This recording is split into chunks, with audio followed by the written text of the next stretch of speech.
Ready મારા ભાઈ. તમે તમારી ઓકાતમાં રહેજો, બાકી સટના બટન ખોલતા વાર નહીં લાગે. મગજ મારી કરતા પેલા વિચાર કરજો, અમારા મગજ હટેલા છે કે જેટલા તમારા મહિનાના પગાર નહીં હોય એટલા તો અમારા દાડાના ખર્ચા સલ્યા.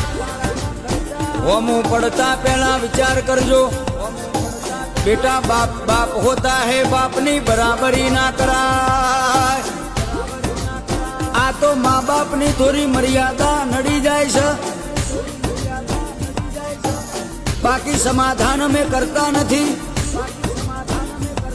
જે દાડા મનમાં ઠાની લઈએ દાડો પાડીને જ ઘેરાઈએ.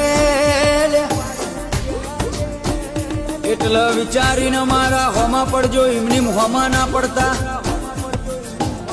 કારણ કે કાયદેસર હાહાકાર તો અમારો ચાલે છે ને સદાય માટે અમારા નોમનો હાહાકાર ચાલતો રહેવાનો. સાંભળે, હવે હું જૂનો પરેશ નહીં.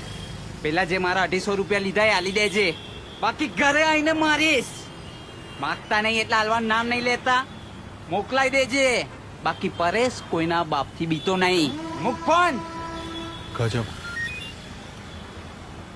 ભૈયો, એક સાદી ટ્રીપ આવી જાય, લઈ લઉં? લઈ લે ને. એ ના ના, શેરિંગ ટ્રીપ આવશે, રાજો. રાજો આઈ એની વાને એક શેરિંગ ટ્રીપ આવી છે. આવો ભાઈ, એ વાત ઉપર એક સેલ્ફી લઈ લઈએ. જીવન